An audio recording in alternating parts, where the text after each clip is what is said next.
Thanks for watching Four Color Commentary. I'm Mark Allen, and what I'm about to show you today is actually a part of a comic book haul video I did a while back. But I picked up a creative run on an historic title that I ignored for 30 years. Okay, this is a run that was begun. Let me get a date here for sure. That was begun in 1990. Looks like 1995. Okay, so here we are in 2025. So 30 years later, I finally give this a look after, quite honestly, being kind of snooty about it. Listen, the 90s were an interesting time. The 90s are when comics began to really be exploited, and some good things and bad things came out of comics. Some good characters came out of the 90s. I'm sorry. Some good characters came out of the 90s, and some bad practices came out of the 90s. When I say bad practices, I mean that art became the driving force of comic books, and story was in many cases largely forgotten or put on the back burner. Who cares about story? It's about the art. Seemed to be the mindset of a lot of people. Art is important in comics, but it should never ever supersede story. All right. If it's not a good story, and if there's no characterization or very little characterization, and people don't care, okay, about what's going on, it really doesn't matter how pretty the art is. A book's not going to hold on, and people aren't going to keep coming back for it. At least that's my experience. I won't keep, especially at prices today, I won't keep shelling out money for a book that's just pretty. Okay.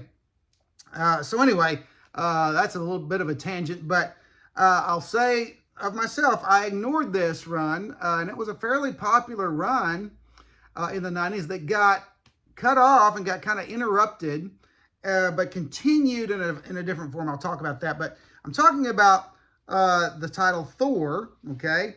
And talking about the run of Warren Ellis and Mike Deodato Jr. And after that, it's the whole run of Thor with Mike Deodato art before Heroes Reborn, which I'd kind of like to talk about Heroes Reborn on this channel. I kind of wouldn't.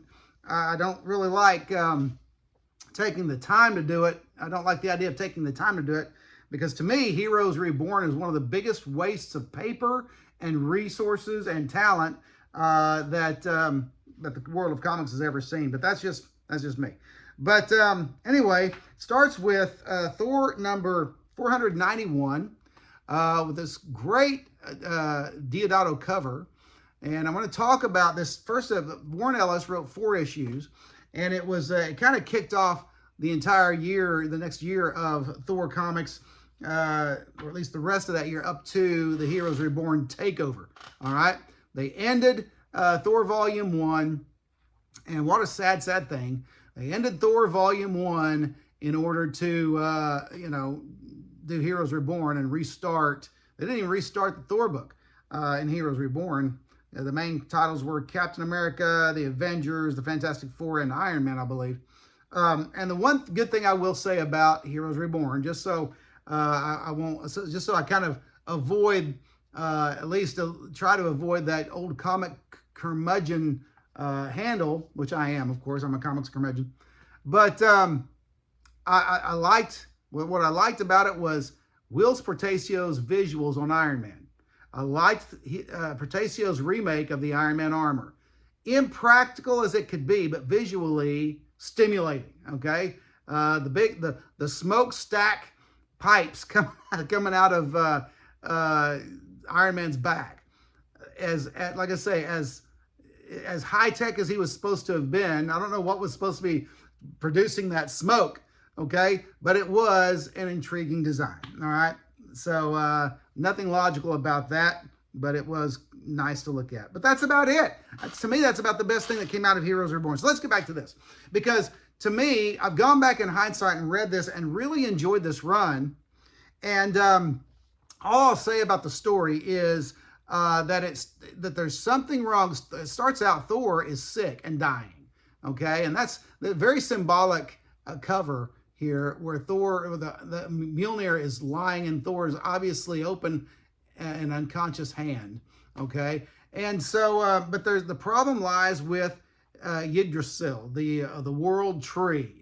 And which is what they called it in the MCU. I forget exactly how they call it here, but Yggdrasil is the name. It's hard to learn to say that. But the world's tree is sick and and I'll just say it, being exploited, being well, I can't think of the word I'm trying to think of here in a minute, but here right now. But anyway, the point is it's being held hostage, if you will. The Yggdrasil is actually on Earth in this story, and it's being just destroyed slowly. And along with that goes the Asgard and the inhabitants of Asgard. They get sick. And here's in one of the first pages. Here's an image of Thor, okay, as he is not doing well, obviously, okay, and he's even atrophying there. You can see that his muscles are atrophying some, and so Mike Deodato does a masterful job on the visuals on this book during this run. Now, I will say, and this is not just an Image thing, and this is Deodato Jr., not one of the Image founders, but his art was affected by one of the problems of the time of the continually disproportionate representation of characters. Like there's the Enchantress with legs into eternity, okay? Her legs are vastly longer than even the rest of her body. And so, you know, you have this exaggerated way of presenting figures. So anyway, that's issue 491. Let's see here. Get my act together here. Issue 492. Again, pretty covers. Okay, not the best. And I get it. I get that comic book art is supposed to be somewhat exaggerated in some ways, obviously, okay? Don't get me wrong. It just seemed to be in the 90s it went to the nth degree. And so again, some great visuals here by Mike Deodato Jr. First opening splash page of Thor thinking about how he used to be, okay, vibrant and virile and powerful, and now he's sick, and that's all because Yggdrasil is being abused. Okay, so I don't want to give too much away of the story. Here again here's issue number 493. I believe that's right, 493, and here's Thor looking even worse with that one of those impossibly long legs of the Enchantress there in the foreground of the book. Okay, but again, Ellis's story was fantastic throughout this run, and Mike Deodato Jr.'s art was fun to look at. Okay, and so great stuff. But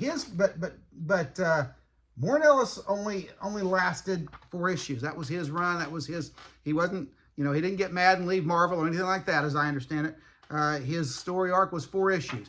Now there is the there's the cover to issue number 494, and it kind of closes out the issue of Thor's illness. But I wanted to show you I really like how they did the covers. There's 491 with Mjolnir in a nearly dead Thor's hand. There's 494 with strong fist of Thor hanging on to Mjolnir. They're raising Mjolnir up into the air, calling the lightning, and so great stuff there. Okay, then you had issue number 495, where you had a stand-in artist, and this is also where William Messner-Loebs took over the story, took over the writing, and you have on this issue you have whoever. Let's see who's.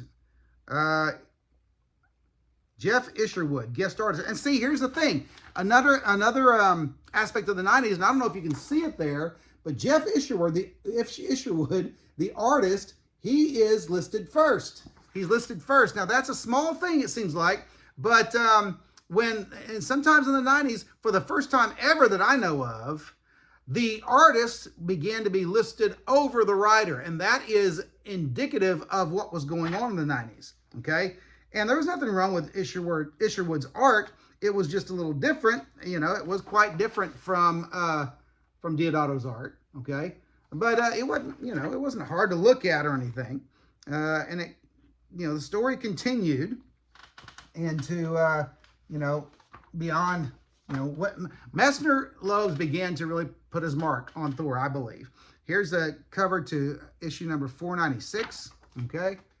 And a great cover, of course, guest starring Captain America.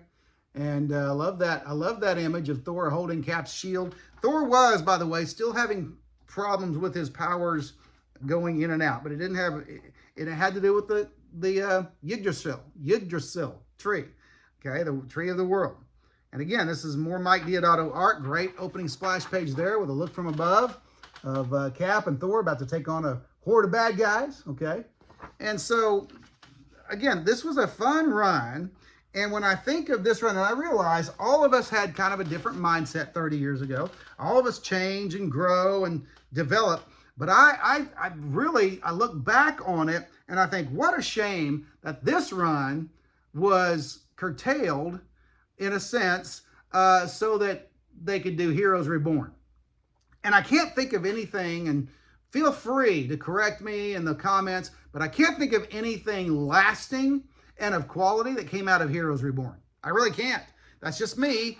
Some might say, well, the character Onslaught or something like that. But see, Onslaught was begun in X-Men, and that could have been done. Heroes Reborn never had to be done. Onslaught could have stood alone, okay?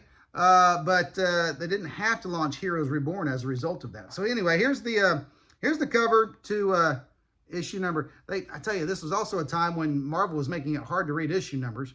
It looks like 497 because they were burying it in burying the issue and making it small.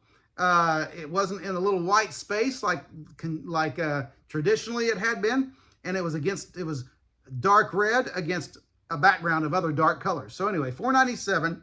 Here's the cover image, okay?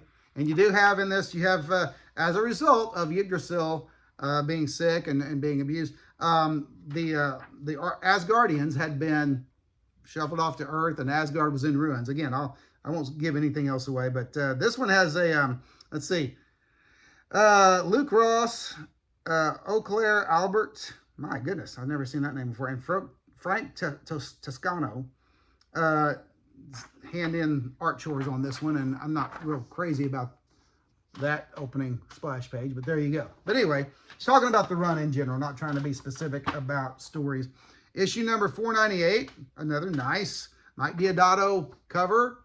And again, I like Deodato's art, and I was kind of snobbish about it in the 90s about this whole run. But again, going back and checking things out that you maybe ignored or even shunned 30 years ago, it's worth it. It's worth going back and to see how maybe you have changed some. Now, this brings back Mike Deodato does some art in this one. Dante Bastianoni does pencils in this one, and Pino Rinaldi. All right, the last two I never heard of, but Deodato opens with an amazing splash page here. Okay, great page, and this one begins a short storyline about a sword that Odin created at one point. That you know, is a very powerful sword. But so anyway, it continues. And here's some more of the interior art. Like I said, not bad to look at, enjoyable, certainly. This leads us to Thor number 499, and another great Deodato cover. All right, Thor facing some dragon there. All right, and this was all Mike Deodato artwork. So again, good stuff, and lots of combat with giants and trolls and such as that.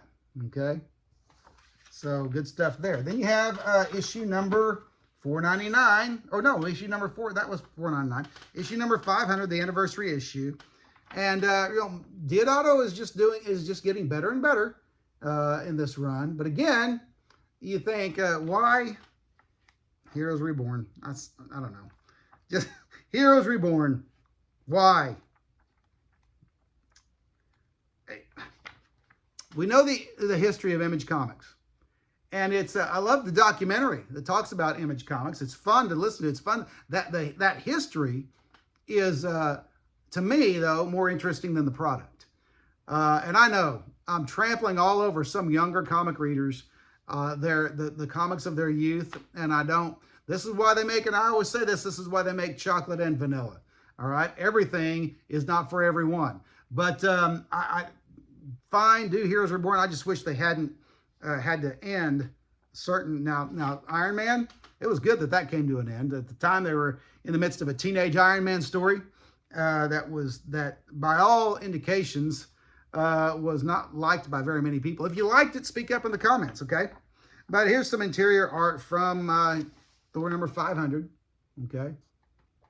And again, fun to look at, and not bad art to look at. Tells a story. That's another thing, is that Deodato's storytelling I think was improving along the way as well. Okay. By the way, double wraparound cover there is just gorgeous. Okay. Love Deodato's wraparound cover. So that's Thor 500. Then you had Thor 501. I like this cover because of the white cover and the image of Thor on it looking totally defeated. Okay. Really like that. And then this is the penultimate issue before Volume 1, Thor Volume 1 was ended for the grand experiment, Heroes Reborn.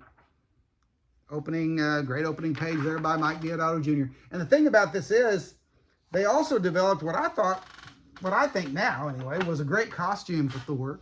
Before, now very 90s, but really kind of an interesting costume for Thor. Last issue before he was shuffled off to the Heroes Reborn universe. Mike Deodato Jr. But here's the cover to 502, issue 502. I like that Thor costume. I do. And although Loebs always drew Thor with the Ultra Fabio hair, that's all right. But kind of a striking image of Thor there. Non-traditional image. And opening page. Okay. So, this was a kind of a cool run. I enjoyed the I'll just call it the Deodato run, since it spanned two writers. And I think Messner-Loebs, I wish Messner-Loebs would have continued his specifically Thor adventures. What happened here was that they renamed the book Journey into Mystery, as Journey into Mystery so long ago was renamed Thor, okay, became Thor. It went back to Journey into Mystery, and they continued the adventures with of finding the Asgardians on Earth. They continued that with Red Norvell and the Enchantress and all that good stuff. I plan on hunting those up. I've got some of them. I plan on reading those. I want to read through William Messner-Loebs' run and enjoy all of it. But anyway, that's just a look back on on a run that I had ignored 30 years ago. Maybe you did too. I would suggest picking it up, because here's the thing, even from 30 years ago, this right here is better than most of what is on the stands, Marvel books that are on the stands today. Marvel and DC are not doing well. In fact, Marvel and DC, just so you know, they have a smaller piece of the comic book pie as far as new comics than they've ever had. Web comics, independent comics, and such as that are really have moved into a more commanding spot in the comic book market. And I think we're on the cusp of something happening with Marvel and DC. I believe now, I would have never thought this before, but I believe that I will live to see other companies publish Marvel and DC characters. I believe we'll see that. I really believe we will. And all I can say is, whereas I grew up a Marvel guy and always loved Marvel and didn't want to see Marvel change, just wanted to see them continue ownership of their characters, continue cranking out Great stuff month after month. The great stuff month after month hasn't happened for a long time. And so if another company got hold of Marvel characters and started doing quality characterization and stories, I'd be all in. I'd be all in. And so anyway, that's a look at Thor, that Thor run, you know,